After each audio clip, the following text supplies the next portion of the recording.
الحمد للہ رب العالمین والعاقبۃ للمتقین والصلاة والسلام علی رسولہ الکریم اما بعد فاعوذ باللہ السمیع العلیم من الشیطان الرجیم من ہمزہ ونفخہ ونفثہ بسم اللہ الرحمن الرحیم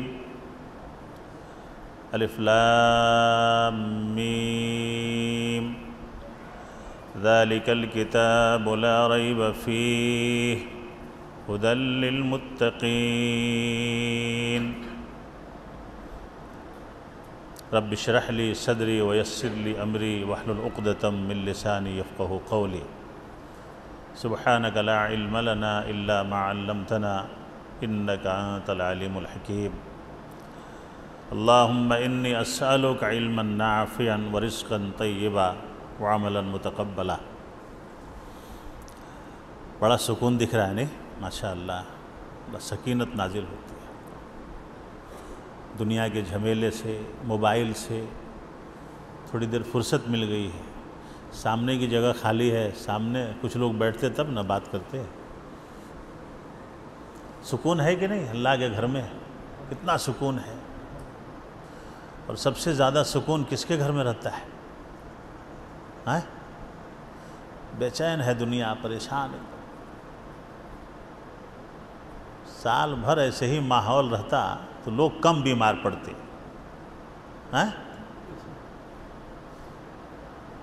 تو آج کل سورۃ الفاتحہ نے اتنا وقت لے لیا، میں سوچ رہا تھا کہ سورۃ الفاتحہ میں اتنا وقت کیسے لے لیا گیا۔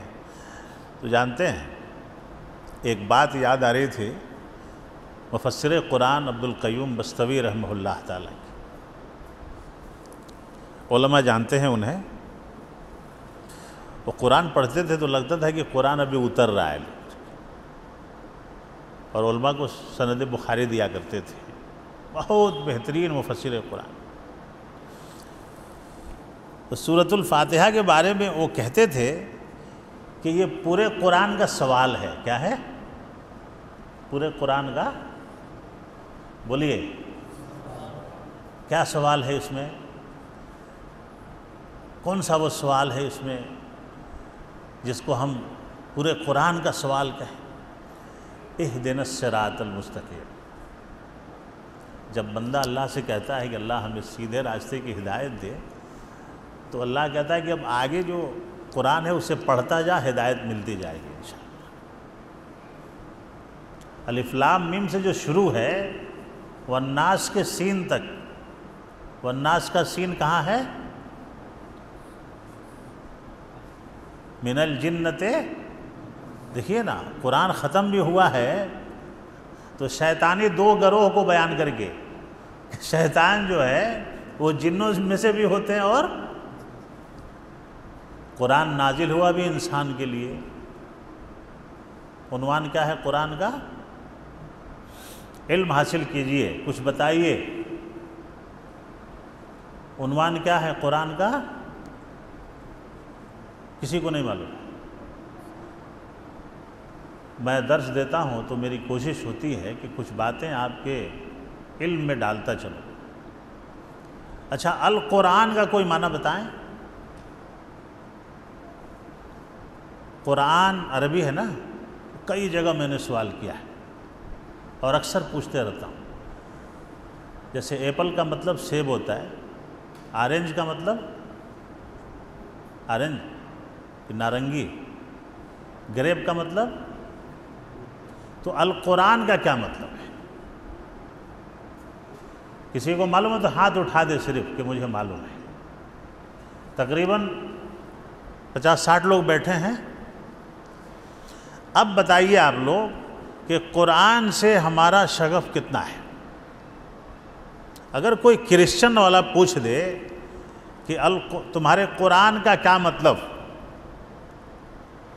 جب قرآن کے جلد پہ لکھے ہوئے ورڈ کا مطلب ہمیں معلوم نہیں ہے تو قرآن کے اندر کا ہمیں کیسے معلوم ہوگا؟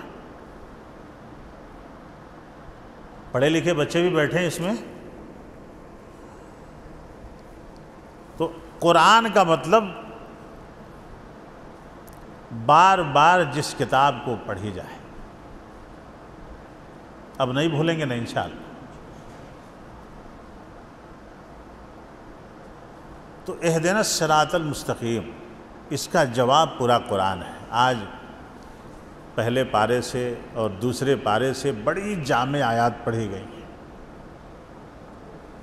پہلے پارے میں سے کچھ اور دوسرے پارے میں سے نصف تقریباً بڑی جامع آیات پڑھی گئی ہیں. اگر ان جامع آیات میں سے بھی اگر 10 آیات کو بھی ہم نکال کے آپ کے سامنے بیان کریں تو فجر کا وقت ہو جائے گا انشاءاللہ. لیکن پھر بھی ہماری کوشش یہ ہوئی ہے کہ سورۃ البقرہ جو پہلا پارہ الف لام میم ہے، تو اس میں الف لام میم پارے کے اندر سورۃ البقرہ کی 141 آیتیں آتی ہیں. کتنی آتی ہیں؟ پہلا پارہ جو ہے کون سا ہے؟ پہلا پارہ الف لام میم. اور پہلے پارے میں سورت کون سی آ رہی ہے؟ سورۃ البقرہ، گائے والی سورت. بقرہ کا مطلب گائے، ایک گائے کا ذکر ہے اس میں، اس وجہ سے اس سورت کا نام جو ہے سورۃ البقرہ ہے. تو پہلا پارہ جو ہم نے کل سنا، تھوڑا سا کچھ رہ گیا تھا، اس میں سورۃ البقرہ کی 141 آیتیں آتی ہیں. اور اس میں میں نے جو حدیث لی ہے مسند احمد سے، محمد الرسول اللہ صلی اللہ ذرا اور زور سے نیند بھاگ جائے گی. جب اللہ کے نبی پہ درود بھیجیں گے تو فوراً رحمت نازل ہو جائے. صلی اللہ علیہ وسلم. محمد الرسول اللہ صلی اللہ علیہ وسلم نے فرمایا تعلموا سورۃ البقرہ. سورۃ البقرہ کی تعلیم حاصل کرو، سورۃ البقرہ حاصل کرو، یاد کرو. کیوں یاد کرو؟ فَإِنَّ أَخَذَهَا بَرَكَةٌ. جو سورۃ البقرہ یاد کرتا ہے، جو سورۃ البقرہ کو حاصل کرتا ہے، اس پہ اللہ کی نعمت نازل ہوتی ہے، اللہ کی برکت نازل ہوتی ہے. آگے محمد الرسول اللہ صلی اللہ علیہ وسلم نے فرمایا وَتَرَكَهَا حَسَرَةٌ. اور جو سورہ بقرہ کو چھوڑ دے وہ قلاش ہے، فقیر ہے، حسرت والا ہے، ندامت والا ہے، یعنی اس کے پاس کچھ بھی نہیں ہے. سورۃ البقرہ کی فضیلت یہ ہے. آگے محمد الرسول اللہ صلی اللہ علیہ وسلم نے فرمایا وَلَا يَسْتَطِيعُهَا بَطَلَةٌ. اور جو سورہ بقرہ کو حاصل نہ کرے، اس کا علم حاصل نہ کرے، اس سے بڑا منحوس کوئی نہیں. مسند احمد کی روایت ہے. سورۃ البقرہ کو حاصل کرنا برکت، اسے چھوڑ دینا حسرت. اور جو سورہ بقرہ کو حاصل نہ کرے یا اس کے قریب جانے کی کوشش نہ کرے، اس سے بڑا منحوس، اس سے بڑا کاہل کوئی نہیں ہے.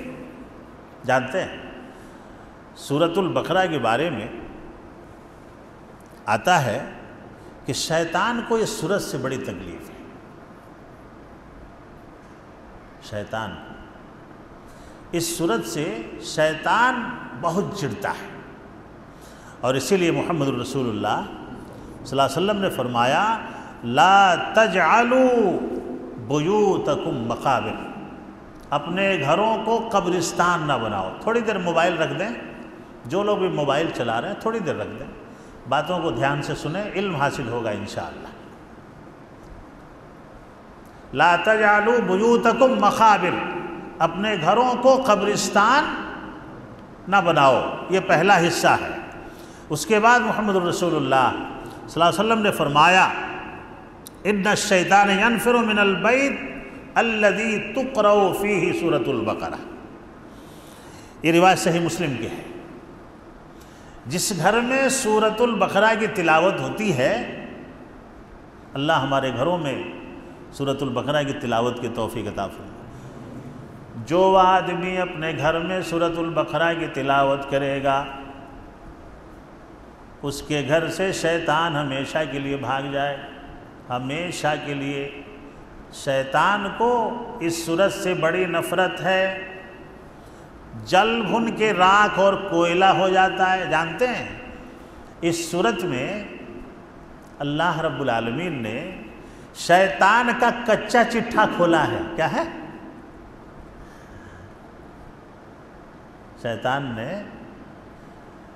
شیطان کیسے ہوا، وہ آسمان میں کیا کر رہا تھا، آسمان میں اللہ نے اسے کیا حکم دیا، وہ بابا آدم کے ساتھ کیا سلوک کر رہا تھا، ان سے کیا گفتگو کر رہا تھا، بابا آدم سے وہ کیا مقابلہ مناظرہ کر رہا تھا، اور اللہ رب العالمین نے اس کی چوری کیسے پکڑی، اور وہ شیطان کیسے ہوا، پھر اللہ سے اس کا مکالمہ کیسے ہوا، یہ سب اسی صورت میں ہے، اسی پارے میں، پارہ نمبر 1 میں الف لام میں۔ سارے مکالمات کو اللہ رب العالمین نے جتنی جامعیت کے ساتھ اس صورت میں بیان کی ہے اور کسی صورت میں بیان نہیں کیا ہے، یعنی اس کا پول کھولا ہے اللہ رب العالمین نے۔ کس کا پول کھولا ہے؟ شیطان کا۔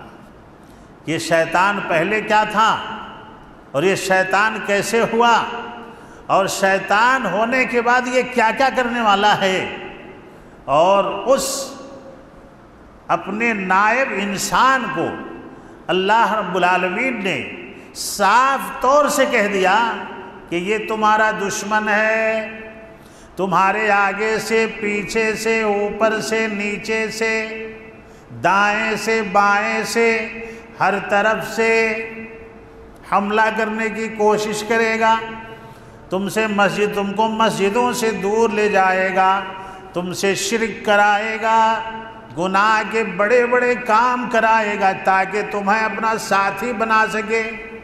شیطان کو اللہ نے آزادی اس لیے دی، اللہ نے کہا کہ میرے جو نیک بندے ہوں گے وہ تیری تابعداری کبھی نہیں کریں گے، اور اللہ نے صاف الفاظ میں کہہ دیا ان الشیطان للانسان عدو مبین، اے میرے بندو یہ شیطان کو میں نے شیطان بنا دیا ہے، یہ تمہارا کھلا ہوا دشمن ہے، لیکن آج بند ہے۔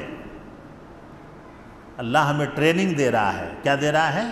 رمضان کے مہینے میں دیکھیے جس ہائی وے پہ ٹریننگ ہوتی ہے، جس رن وے پہ ٹریننگ ہوتی ہے کسی پائلٹ کی، کسی ڈرائیور کی، تو اس ہائی وے سے یا اس رن وے سے ساری چیزوں کو صاف کر دیا جاتا ہے۔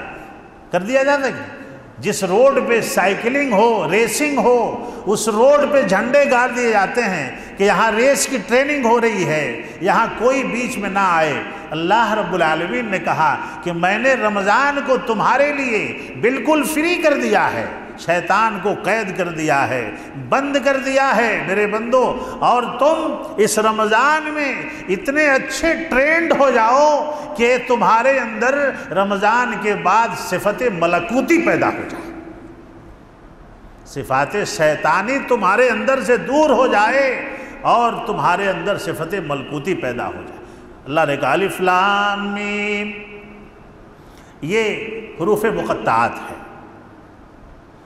اس کا معنی اللہ کے علاوہ کسی کو نہیں معلوم ہے۔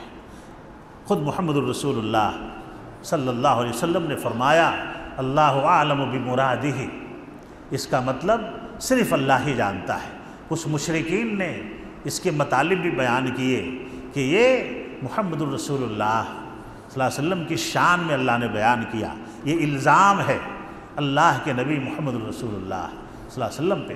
اللہ کے نبی نے صحابہ کرام کو حروف مقطعات کے معنی کبھی نہیں بتائے ہیں، اور اس کو حروف مقطعات اسی لیے کہتے ہیں کہ انہیں الگ الگ پڑھا جاتا ہے، اس کو ملا کے نہیں پڑھیں گے، الف الگ، لام الگ، میم الگ، لیکن اس کے پڑھنے پہ 30 نیکیاں مل جائیں گی۔ قرآن پڑھنے پہ ہر حرف کے بدلے کتنی نیکی ملتی ہے؟ بولیے، ایک حرف پہ کتنی نیکی ہے؟ 10۔ تو یہ 3 حروف ہیں. جو آدمی کہے الف لام میم اسے 30 نیکیاں مل گئی، لیکن اس کا معنی کرنے کی کوشش نہ کرے، اس کا ترجمہ کرنے کی کوشش نہ کرے. آگے اللہ نے جو جامع بات بتائی ہے، ذالک الکتاب لا ریب فیہ، یہ وہ کتاب ہے جس میں کسی قسم کا کوئی شبہ نہیں. اللہ نے بغیر شک و شبہ کے اس کتاب کو نازل کیا ہے. محمد الرسول اللہ صلی اللہ علیہ وسلم کے سینہ اقدس پہ. یہ کسی فرشتے کا کلام نہیں، کسی جنات کا کلام نہیں، کسی انسان کا کلام نہیں، کسی نبی کا کلام نہیں. اور اس میں جو شک کرے، سب سے پہلی بنیادی بات اللہ رب العالمین نے بتایا کہ قرآن میں کسی قسم کا شک نہ کرنا. اللہ ہمیں قرآن پہ یقین کرنے کی توفیق عطا فرمائے. کہتے تو ہیں، آمین کی آواز میں نہیں آ رہی ہے، ایک بار زور سے بولیے گا. آج اتنا وقت نہیں لوں گا، کل سورۃ الفاتحہ کی تفسیر تھی اس لیے وقت زیادہ لے لیا تھا. جلدی چھوڑوں گا آپ کو انشاءاللہ، تاکہ گھر میں جا کر کے آپ اور گرم گرم چائے پی سکیں. چائے کی طلب ہوگی، دن بھر چائے نہیں پیے ہیں ہے نا. تو قرآن میں جو شک کرتا ہے، قرآن اسے اپنے آپ سے دور کر دیتا ہے. لا ریب فیہ ھدی للمتقین. دیکھیے، اس ھدی للمتقین کو اگر سمجھنا ہو تو کبھی اپنے آپ سے بات کریں. کبھی یہ اللہ کا کلام ہے، اس کی آیتیں ہیں. ھدن الگ کہا، لل الگ کہا، متقین الگ کہا. ہدایت سے بڑی نعمت نہیں. ہدایت سے بڑی، سب سے بڑی نعمت کیا ہے ہمارے لیے دنیا میں؟ ہدایت ہے. اللہ جسے ہدایت دے دے وہ کامیاب ہو گیا، اور اسی ہدایت کے بدلے میں اسے آخرت کی نعمتیں ملنے والی ہیں. اگر یہاں ہدایت نہ ملی تو جنت نہیں ملے گی، اور جنت نہیں ملے گی تو کوئلہ بنتے رہیں گے، جلتے رہیں گے. اللہ نے کہا اگر تمہیں قرآن سے ہدایت چاہیے، اگر تم اللہ کا متقی بندہ بننا چاہتے ہو، اگر تم نے قرآن پہ یقین کر لیا، قرآن کو یقین کے ساتھ پڑھتے رہے، اللہ تعالیٰ تمہیں اپنا متقی بندہ بنا لے گا. اور قرآن پہ اگر شک کیا تو کیا بنا دے گا؟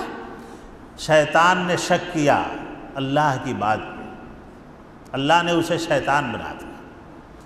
دل کی گہرائیوں سے اللہ رب العالمین ہمیں قرآن کی ایک ایک حروف پہ یقین کرنے کی توفیق عطا فرمائے. اس کے بعد اللہ نے کہا کہ متقیوں کی آگے صفات اللہ نے بیان کی. کون لوگ ہیں؟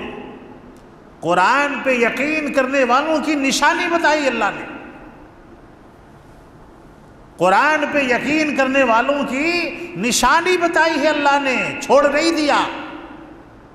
کون ہیں وہ لوگ جن کا قرآن پہ یقین ہے، اور کون ہیں وہ لوگ جن کا قرآن پہ شک ہے؟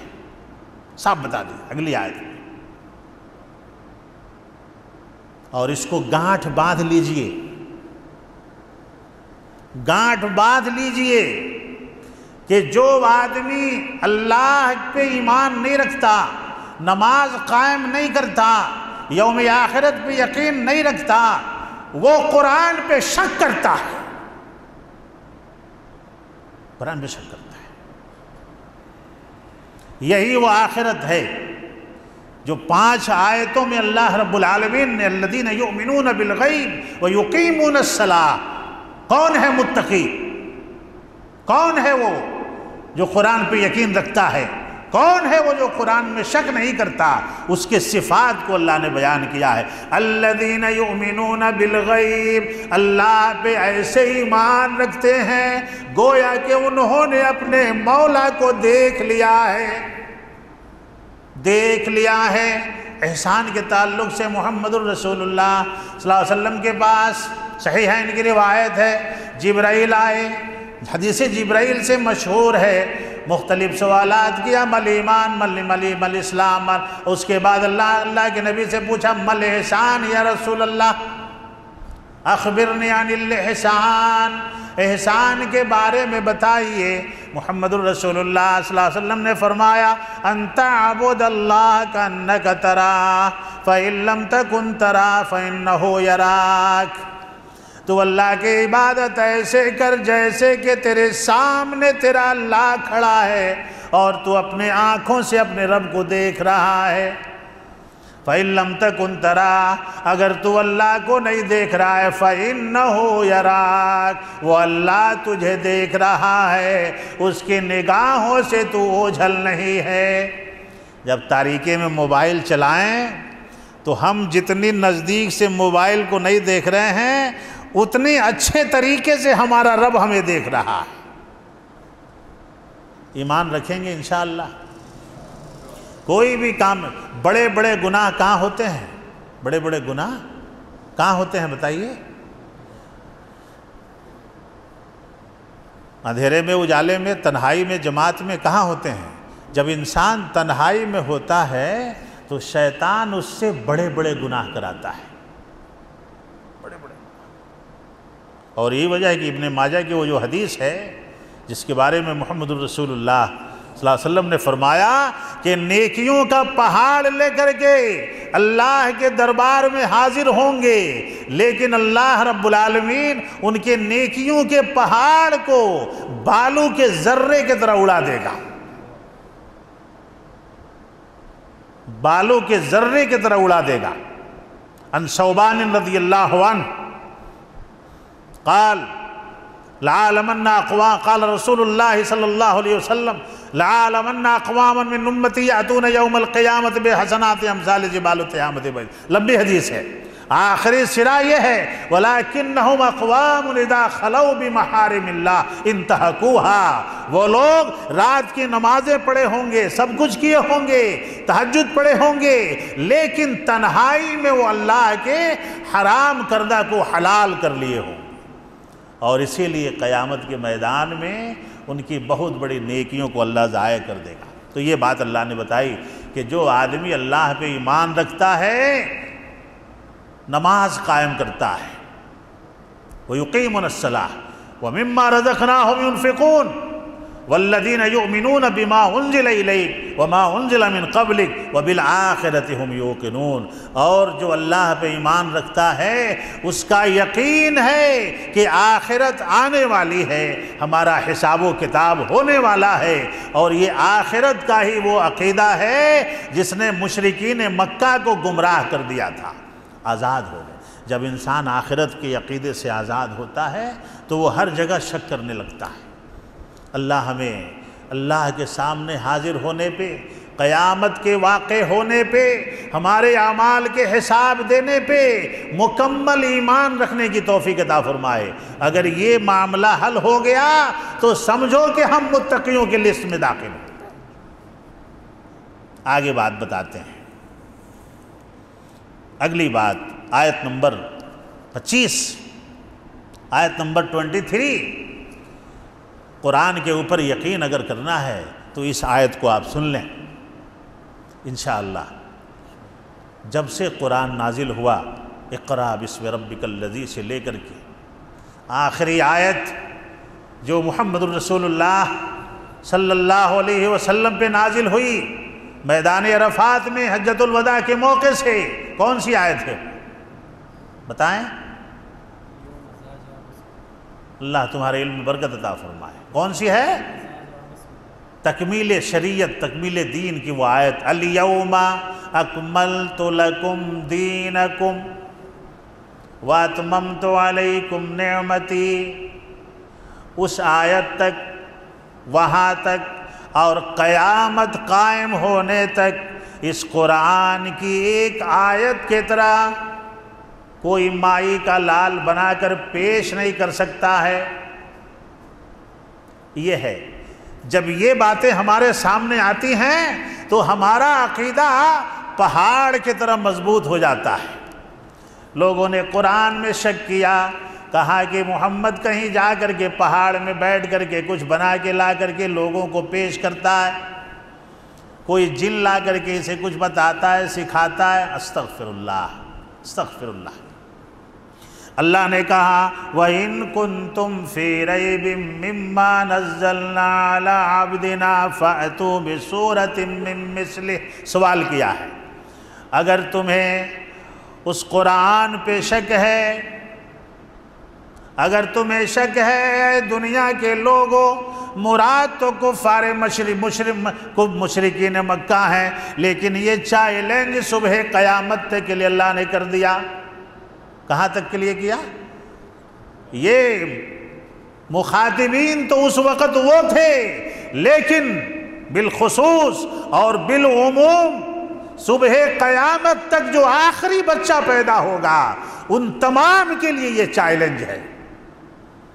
اگر تمہیں شک ہے ان آیات پہ جو ہم اپنے نبی پہ نازل کرتے ہیں، اپنے بندے پہ، یہاں بندہ کہا اللہ نے، یہاں بھی بندہ کہا، دیکھیے علی رسولنا نہیں کہا، کیا کہا؟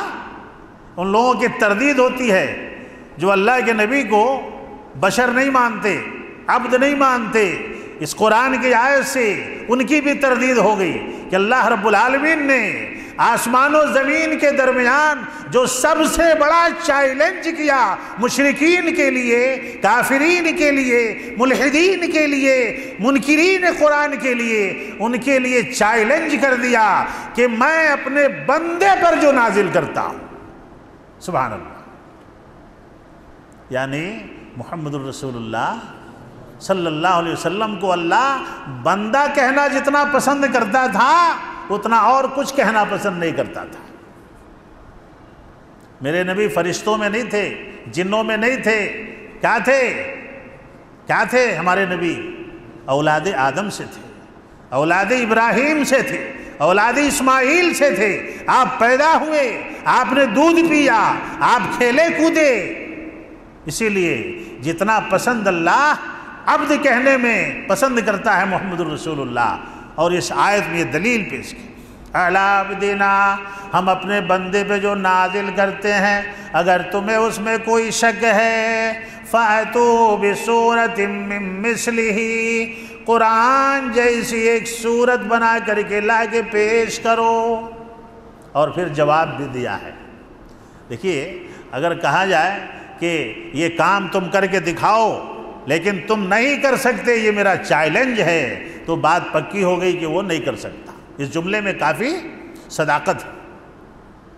اللہ نے کہا فَإِن لَّمْ تَفْعَلُوا وَلَن تَفْعَلُوا، تم ہرگز نہیں کر سکتے، اور پھر اللہ نے کہا کہ تم اکیلے مت کرو، بلا لو اپنے تمام حواری مواری کو، جتنے بڑے بڑے عربی داں ہیں، جتنے بڑے بڑے شعراء ہیں، عربی بولنے والے ہیں، عربی جاننے والے ہیں، ان تمام کو تم جمع کر لو اور سب مل کر کے ایک صورت یا ایک آیت بنا کر کے پیش کرو، تم نہیں کر سکتے، یہ تمہارے بس کا کام نہیں ہے، اس لیے کہ یہ اللہ کی طرف سے نازل ہونے والا کلام ہے، کسی بندے کا کلام نہیں ہے۔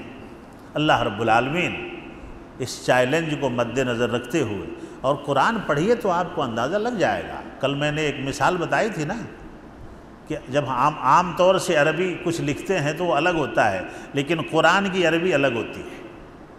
قرآن کا معجزہ ہے یہ کہ قرآن کی فصاحت کسی انسان کے اندر نہیں آ سکتی۔ اب آئیں آگے دیکھتے ہیں،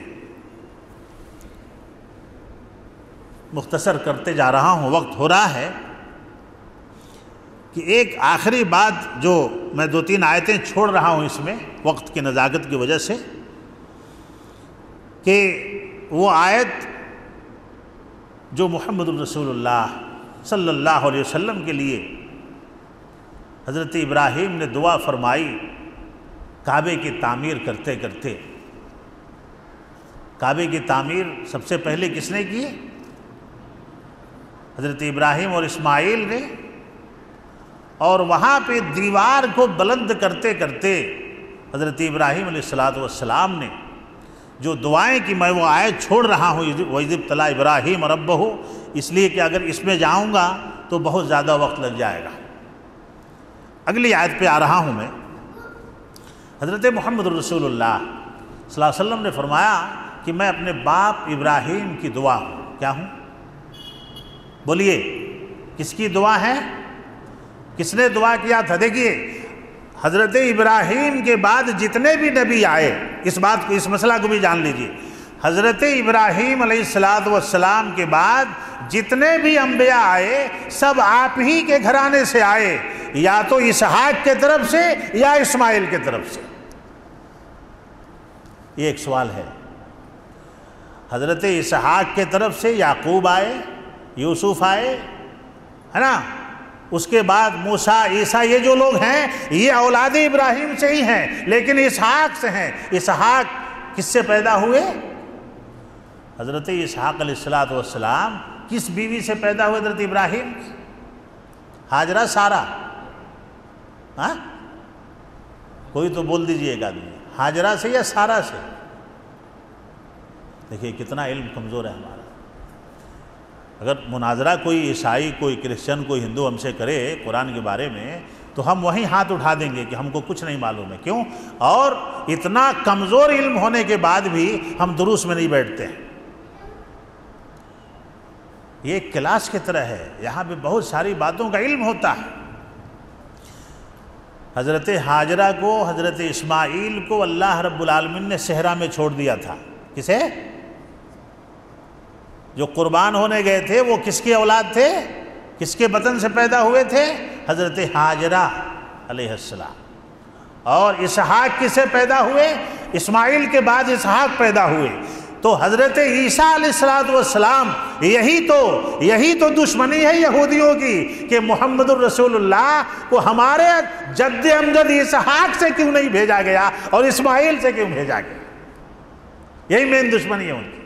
اگر جو بڑے بڑے پادری جو تورات انجیل کھول کے بیٹھے تھے محمد الرسول اللہ، یہ صبح کے درس میں یہ بات آئے گی انشاءاللہ، یعنی مسجد محمدیہ میں سیرت النبی کے اس میں بڑے بڑے جو تورات انجیل کھول کے بیٹھے تھے اور نبی کا انتظار کر رہے تھے، ان کو یہ مسئلہ سمجھ میں آ رہا تھا کہ کہیں ہمارے خاندان سے ہی نبی آ جائے جو نبوت کا سلسلہ چل رہا تھا۔ لیکن جب ان کو یہ معلوم ہوا کہ یہ قریش سے آ گیا ہے، یہ تو بنی اسماعیل سے آ گیا، تب انہوں نے پہچانتے ہوئے بھی محمد الرسول اللہ صلی اللہ علیہ وسلم کا انکار کر دیا۔ وہ اپنی کتابوں میں جو نشانیاں ان کی پائے تھے وہ پہچان رہے تھے کہ یہی آخری نبی ہیں، لیکن اور اللہ نے کہا کہ وہ اپنے اولاد سے بھی زیادہ محمد الرسول اللہ صلی اللہ علیہ وسلم کو پہچان رہے تھے کہ یہ آخری نبی ہے، اس کے باوجود بھی انکار کر دیا۔ یہ دعا جو حضرت ابراہیم علیہ السلام نے کہا کہ اے اللہ، تو نے جہاں جہاں مجھے آزمایا میں تیری آزمائش میں ثابت قدم رہا، تو نے میرے بیٹے کی قربانی مانگی میں نے اسے بھی لٹا دیا، لیکن تعمیر کعبہ کے وقت ایک میری فریاد ہے، ربنا وابعث فیہم رسولا منہم یتلو علیہم آیاتک وَيُعَلِّمُهُمُ الْكِتَابَ وَالْحِکْمَةَ۔ اے مولا، ایک میری دعا ہے کہ میرے ہی خاندان سے ایک ایسا نبی مبعوث کرنا، ایک ایسا نبی مبعوث کرنا جو تیرے کتاب کی تلاوت کرے، لوگوں کو پاک کرے۔ اور اللہ نے ایسے قبول کیا کہ محمد الرسول اللہ صلی اللہ علیہ وسلم کو اس کائنات کا آخری نبی بنا کر کے بھیج دیا۔ اور جس مقام پہ کھڑا ہو کر کے حضرت ابراہیم نے یہ دعا کی تھی، اللہ کے نبی محمد الرسول اللہ صلی اللہ علیہ وسلم پہ اس بات کا نزول کیا کہ آپ کی تبعیض کی دعا آپ کے باپ نے جہاں کھڑا ہو کر کے کیا تھا اس جگہ کو نماز پڑھنے کی جگہ بنا دیجیے، وہی مقام مصلی ہے۔ وَاتَّخَذُوا مَقَامَ إِبْرَاهِيمَ مُصَلًّى۔ اور اللہ رب العالمین نے مقام ابراہیم کو جہاں سے کھڑا ہو کر کے آپ نے دعا کی تھی اس جگہ کو اللہ نے نماز پڑھنے کی جگہ بنا دیا۔ اس کے بعد ایک آخری آیت پڑھ کر کے اپنی بات ختم کروں گا انشاءاللہ۔ سورہ بقرہ سے ہی یہ پارہ نمبر 1 سے ہی یہ آیت ہے، آیت نمبر 137۔ یہ بڑی تاریخی آیت ہے، 2-4 منٹ میں اس کی میں تفسیر کر کے اپنی بات ختم کروں گا آج کے درس کی انشاءاللہ تعالی۔ فَإِنْ آمَنُوا بِمِثْلِ مَا آمَنْتُمْ بِهِ فَقَدِ اهْتَدَوْا وَإِنْ تَوَلَّوْا فَإِنَّمَا هُمْ فِي شِقَاقٍ۔ یہ وہ آیت ہے جس نے صحابہ کرام کی زندگی کو، ان کے ایمان و عمل کو ہمارے لیے کسوٹی بنا دیا۔ مثال ایسے سمجھاتا ہوں، یہ موبائل ہے ریڈمی 5G، اس کی بیٹری کسوٹی سمجھا رہا ہوں، اس کی بیٹری اسی کمپنی کے دوسرے موبائل میں نہیں آئے گی، آئے گی؟ ریڈمی دوسرے فون میں اگر اس کی بیٹری ڈالیں، اس کی بیٹری اس میں ڈالیں، آئے گی وہ بیٹری؟ بولیے۔ یہی چیز میں آپ کو آج سمجھاؤں گا۔ صحابہ کرام کی زندگی کو اللہ نے ہمارے لیے کسوٹی بنا دیا ہے۔ اللہ ہمارے ایمان میں تازگی عطا فرمائے، اللہ ہمیں مکمل مسلمان بننے کی توفیق عطا فرمائے۔ صحابہ کرام کے سامنے جب قرآن پڑھا جاتا تھا، آپ کے روح کانپ جاتے تھے، آپ کے رونگٹے، یہ بال کھڑے ہو جاتے تھے۔ اور کتنے تو ایسے صحابہ تھے کہ جب نماز میں قرأت شروع ہوتی تو روتے روتے غش کھا کے گر جایا کرتے تھے۔ ہماری حالتیں ویسی اس لیے نہیں ہیں کہ ہمیں قرآن سمجھ میں نہیں آتا، اور جب کوئی قرآن سمجھانے بیٹھتا ہے تو ہم وہاں بیٹھنے کے لیے تیار نہیں ہیں۔ زیادہ سے زیادہ درس میں حاضر رہنے کی کوشش کریں۔ آج میں بہت خوش ہوں آپ کی تعداد دیکھ کر کے۔ میں نے اعلان کیا اور اللہ کے فضل و کرم سے آپ بیٹھے۔ میں امید کرتا ہوں کہ پوری جو بچی ہوئی 28 راتیں ہیں انشاءاللہ، وہ ہماری اور تعداد بڑھے گی، اور اسے کل سے آج 1.5 گنا تعداد ہے ماشاءاللہ۔ مسجد ہماری بڑی وسیع ہے، اس لیے زیادہ تعداد بھی کم ہی نظر آتی ہے، لیکن اگر یہ تعداد ہے تو سمجھیے کہ اگر ہم نیچے کی مسجد میں ہوتے تو اندر کا آدھے سے زیادہ کھانا بھر گیا رہتا۔ اللہ آپ کے بیٹھنے کو قبول فرمائے، اللہ آپ کے علم میں برکت عطا فرمائے، عمل میں برکت عطا فرمائے۔ آئیے بیٹھیے، قرآن سنتے ہیں، سناتے ہیں۔ یہ آیت جو کسوٹی بنی کہ اے میرے صحابہ، اگر دنیا کے لوگ کامیاب ہونا چاہتے ہیں تو ان کو چاہیے کہ آپ جیسا ایمان لے آئے، ویسا ایمان لے کر کے آئیں۔ نبی سے بڑی محبت، قرآن سے بڑی محبت، آخرت پہ بڑا یقین، غیب کی باتوں پہ بڑا یقین، قبر کی دنیا پہ بڑا یقین، قرآن کی ایک ایک آیت پہ مر جانے کو تیار، مٹ جانے کو تیار، نبی کے ابرو کے اشارے سے گردنیں نچھاور کر دینے کو تیار۔ اللہ یہی یقین ہمارے اندر پیدا فرمائے۔ یہی آیت سیدنا عثمان غنی رضی اللہ تعالیٰ عنہ کو جب شیعوں نے، مشرکوں نے، بلوائیوں نے گھیر لیا، آپ کا آخری دن تھا، روزے کی حالت میں تھے، پانی بند کر دیا گیا تھا، کھانا بند کر دیا گیا تھا۔ جس پانی کو آپ نے مدینے والوں کے لیے خرید کر کے آزاد کیا، جس کنویں کو آپ نے خرید کر کے آزاد کیا، اس کنویں کا پانی آپ پر ہی بند کر دیا گیا۔ اللہ اکبر کبیرہ۔ چونکہ شہادت کی پیشن گوئی محمد الرسول اللہ صلی اللہ علیہ وسلم نے تھی۔ اسی آیت پہ پہنچے ہوئے تھے، اسی آیت کی تلاوت کر رہے تھے، سورۃ البقرہ آیت نمبر 137۔ جیسے زبان سے نکلا فَسَيَكْفِيكَهُمُ اللَّهُ، ظالموں نے تلوار ماری، گردن کٹ گئی، خون کے چھینٹے اڑے۔ جس قرآن کی تلاوت آپ کر رہے تھے اس صفحے پہ کو چھینٹے، آپ کی بیوی حضرت نائلہ کی انگلیاں کٹ گئیں، آپ روکنے گئیں، آپ کی بھی انگلیاں کٹ گئیں، اور آپ کے بھی خون کے چھینٹے اس صفحے پہ پڑ گئے۔ اللہ نے کہا جیسے زبان سے نکلا فَسَيَكْفِيكَهُمُ اللَّهُ، اے عثمان میں آپ کے لیے ان کے طرف سے کافی ہوں، آپ چلے آئیے، میں جنت میں آپ کی مہمانی کا انتظار کر رہا ہوں۔ اللہ، اور وہیں پہ شہید ہو گئے۔ آج بھی ترکی کی میوزیم میں وہ قرآن جو حضرت عثمان غنی رضی اللہ تعالیٰ عنہ تلاوت کر رہے تھے، جس پہ آپ کے خون کے شہادت کے خون کے دھبے پڑے تھے، وہ قرآن آج بھی اسی شکل میں ترکی میں موجود ہے۔ آج کے درس کا لب لباب یہ ہے کہ اللہ رب العالمین ہمیں قرآن پہ مکمل یقین کرنے کی توفیق عطا فرمائے، اور صحابہ کرام کے ایمان کی طرح ایمان لانے کی اللہ ہمیں توفیق عطا فرمائے۔ کل کے درس میں حاضر رہیں، کل بڑی بہترین آیتیں آنے والی ہیں۔ اللہ رب العالمین ہمارے بیٹھنے کو قبول فرمائے، ہم سے ہمارے روزوں کو قبول فرمائے، ہمارے ذکر و اذکار کو قبول فرمائے، اور پورے روزے رہنے تک اللہ ہمیں خوب صحت کی دولت سے مالا مال فرمائے، جو بیمار اللہ انہیں شفاء کاملہ عطا فرمائے، آمین۔ وآخر دعوانا الحمدللہ رب العالمین، والسلام علیکم ورحمۃ اللہ وبرکاتہ۔